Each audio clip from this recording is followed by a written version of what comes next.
ఏఐతో మంచి చెడు రెండు ఉన్నాయని టీయూడబ్ల్యూజే రాష్ట్ర అధ్యక్షులు కాజా విరహత్ అలీ అన్నారు. గజ్వెల్ ప్రెస్ క్లబ్ ఆధ్వర్యంలో పట్టణంలోని ఓ ప్రైవేట్ గార్డెన్ లో ఏర్పాటు చేసిన ఆర్టిఫిషియల్ ఇంటెలిజెన్స్ మీడియా అనే అంశంపై నిర్వహించిన అవగాహన సదస్సులో వక్తగా ఉడుమల సుధాకర్ రెడ్డి హాజరయ్యారు. ఈ సందర్భంగా ఆర్టిఫిషియల్ ఇంటెలిజెన్స్ పై ప్రజలకు అవగాహన కల్పించారు. ఈ సందర్భంగా విరహత్ అలీ మాట్లాడుతూ ఏఐ కత్తి లాంటిదని మనం ఎలా ఉపయోగించుకుంటే అలా ఉపయోగపడుతుందన్నారు. గ్రామీణ స్థాయిలో విలేకరులకు ఏఐపై అవగాహన కల్పించాలన్న లక్ష్యంతో పనిచేస్తున్నట్లు వివరించారు. ఏఐతో ఎన్నో అద్భుతాలు చేయవచ్చునని, అన్ని రకాల సమాచారం నిమగ్నమై ఉంటుందని, కానీ పూర్తి స్థాయిలో ఏఐపై ఆధారపడవద్దన్నారు. ఆర్టిఫిషియల్ ఇంటెలిజెన్స్ ద్వారా అన్ని రంగాల్లో విప్లవాత్మక మార్పులు రాబోతున్నాయన్నారు. ఈ కార్యక్రమంలో ప్రెస్ క్లబ్ సభ్యులు సురేందర్, సత్యనారాయణరావు, కృపాకర్ రెడ్డి, మధుసూదన్ రెడ్డి, నాయని యాదగిరి, విజయరావు, ఎల్లం, కృష్ణ, చిన్నయాదగిరి, రమణారెడ్డి, కిరణ్, అశోక్, శ్రీనివాస్ రెడ్డి, శ్రీనివాస్, మునీర్, బాలనర్సయ్య, వెంకట్ రెడ్డి, మహేందర్ రెడ్డి, యాదగిరి, బాలకృష్ణారెడ్డి తదితరులు పాల్గొన్నారు. దురదృష్టం అనే 3 అక్షరాల డైరీలో ఎక్కడ నమోదు కాదు. ఒక ఉదయం కూడా అంటాను. ఇవాళ ఈ క్లాస్లో రాకపోవడం అనేది నాకు ఒక దురదృష్టంగా భావించింది. అత్యవసరం. అది కూడా నిన్న 8:30 వరకు కూడా ఇవాళ నేను అక్కడ ఉండాల్సిన షెడ్యూల్ లేదు, ఏం లేదు. 8 గంటలకు ఒక ముఖ్యమంత్రి గారి మీటింగ్ ఖరారు కావడంతో ఖచ్చితంగా అక్కడ ఉండాల్సింది అనివార్యంగా. ఎన్ని ప్రయత్నాలు చేసినా వచ్చేద్దామని, కానీ సాధ్యం కాలేకపోయింది. ఖచ్చితంగా ఉండాల్సిన అవసరం వచ్చింది కనుక అక్కడ ప్యాక్ అయిపోయినా. మళ్ళీ ఇంకొక ప్లాన్ ఏమనుకున్న ఉదయం రాగానే ఫస్ట్ ఆ కార్యక్రమానికి ముందే మాట్లాడుకొని బయలుదేరదామంటే ఆయన రావడమే 12 గంటలకు అక్కడికి వచ్చింది. మనకి ఇక బిస్కెట్ కట్టేసినట్టు అయిపోయింది. దాంతో ఇవాళ ఇంత జాప్యం జరిగి మీ అందరికీ నేను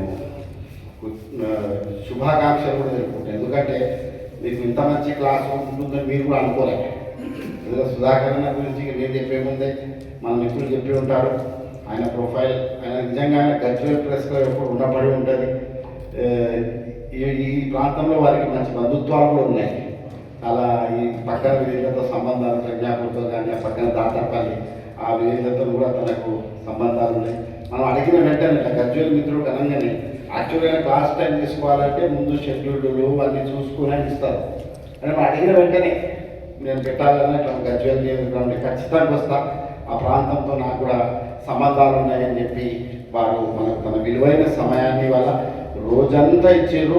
నిజంగా ఆయనకు నేను రుణపడి ఉంటానని, ఆయన కూడా ఒక రోజంతా ఇవాళ నిజంగా నేను లేకున్నా పాపం ఆయన రావడం, ఆయన కూడా క్షమాభిక్ష కోరుతున్నాను. మిత్రులారా, ఇవాళ జరిగింది ఇది ఒక మంచి ప్రెస్ క్లబ్ చేస్తున్న కార్యక్రమాల్లో మీరు మనం సామాజిక కార్యక్రమాలకు ఎక్కువ దృష్టి సారించుకుంటూ వచ్చినాం. సదస్సులు, సెమినార్లు. ఈ మధ్యన రజతోత్సవాల సందర్భంలో ప్రతి మండల కేంద్రంలో మనం పెట్టుకున్న టాపిక్ ఇదే.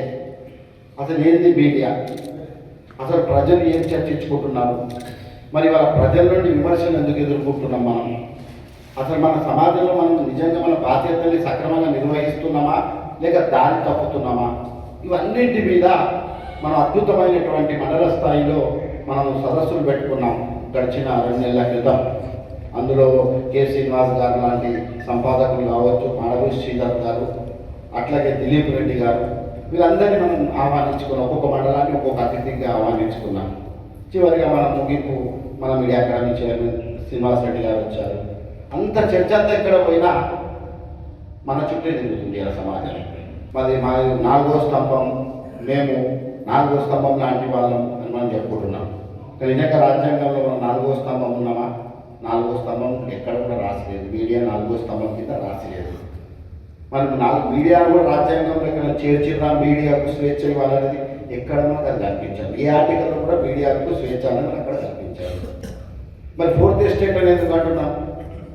అప్పుడు రాజ్యాంగం రాసినప్పుడు దీని చర్చ జరిగింది. మీడియాకు సంబంధించి బాబాసాహెబ్ అంబేద్కర్ ఒకటి అన్నారు, రాజ్యాంగంలో మీడియాను పొందుపరచడం ఎందుకు అన్నాడంటే ఆయన, మీడియా అనేది ఒక గొంతు.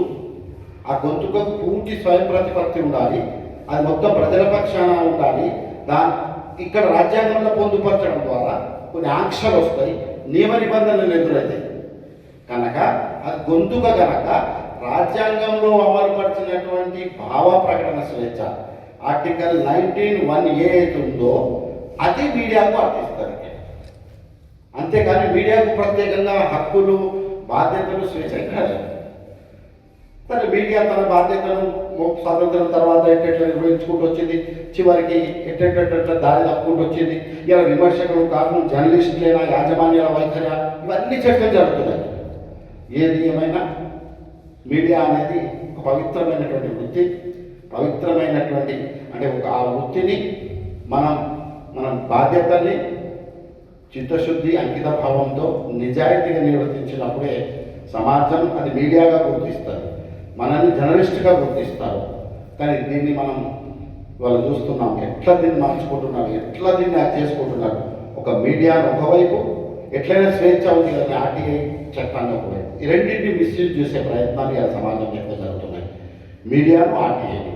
అందుకే సుధాకరణ క్లాస్ అయిపోయిన తర్వాత మళ్ళీ మనం ఒక పూట నాకు ఇద్దరు కమిషనర్లు, ఆర్టీఐ కమిషనర్లు వాళ్ళే నన్ను 3-4 సార్లు అడిగింది, ఒక సదస్సు పెట్టకపోయినా మంచి అవేర్నెస్ సదస్సు, అసలు ఆర్టీఐ ఏంటి, అసలు ఆర్టీఐ ఏ సందర్భంలో ఆ చట్టాన్ని వాడుకోవాలి, దాని మిస్యూజ్ ఎట్లా జరుగుతుంది, ఇది ఒక చర్చ పెడదాం అని చెప్పి ఒక మొన్ననే కమిషనర్లతో మాట్లాడడం జరిగింది. ఒక గ్యాప్ తీసుకొని మనం దాని మీద కూడా ఒక రైట్ టు ఇన్ఫర్మేషన్ యాక్ట్ చట్టం మీద కమిషనర్లను పిలిపించి ఒక కార్యక్రమాన్ని, ఒక అవగాహన కార్యక్రమాన్ని ఏర్పరచుకుంటే బాగుంటుందని నా అభిప్రాయం. ఇక ఇవాళ శిక్షణ గురించి ఆయన ఎట్లాంటి శిక్షణ ఇచ్చారు, నిజంగా నాకు ఇవాళ ఒక గెస్ట్ కాదు, నేను యాక్చువల్గా వచ్చి మీతో పాటే కూర్చొని తృప్తిగా ఒక 2 గంటల వారి క్లాస్ 2 గంటలు వినాలని నాకు చాలా ఉన్నాయి. ఎందుకంటే నేను 2-3 చోట్ల వెళ్ళినప్పుడు నేను మధ్యలో జాయిన్ అయినాను. ఒక మన అచ్చంపేటలో జరిగిన క్లాసు కావచ్చు, సిద్దిపేటలో జరిగిన క్లాసు కావచ్చు, నేను మధ్యలో జాయిన్ అయిన ఫుల్ ప్లేట్స్గా క్లాస్ వినలేకపోయినా కానీ అక్కడ అటెండ్ అయిన వాళ్ళు ఎంతోమంది అక్కడికి మన గెస్ట్ లెక్చరర్స్ వస్తూనే ఉంటారు. ఆ 3 రోజులు మీడియా అక్కడ శిక్షణ తరగతులు పెడితే 2 రోజులు ఒక 8-9 మంది గెస్ట్ లెక్చర్స్ వస్తారు. అందరిలో నేను వారి ముందు చెప్పడం కాదు, నేను ఏ జిల్లాకు వెళ్ళినా కూడా మళ్ళీ మన యూనియన్ నుండి సుధాకర్ రెడ్డి సార్ క్లాసెస్ పెట్టండి అని అడుగుతున్నాను. మీడియా అకాడమీ క్లాసెస్ వినవాలి, దానికి ఇంప్రెషన్ అంటే వాళ్ళలో ఒకరిగా మమేకమైపోతారు. మమేకమై ఒక 6 గంటల వ్యవధే కానీ ఒక నెలలో తీసుకోవాల్సిన కోచింగ్ ఇస్తారు. ఒక నెల కంటిన్యూ కోచింగ్ తీసుకుంటే ఎట్లుంటుందో గంట ఆయన కంటిన్యూగా 3-4 గంటలు పెట్టి అంతటి అవగాహన కలుగుతుందని ఫీడ్బ్యాక్ నాకు జిల్లాలో వస్తుంది. కనుక ఇవాళ మీకు ఒక మంచి శుభ పరిణామం, ఒక మంచి దినం ఇది. వాళ్ళంటి వాళ్ళు వచ్చి మీకు ఈ శిక్షణ ఇచ్చినందుకు మనందరి తరఫున వారికి నేను ప్రత్యేకంగా మరొకసారి ధన్యవాదాలు తెలుపుకుంటూ ఇప్పుడు వాళ్ళకు సర్టిఫికెట్లు అందించే కార్యక్రమం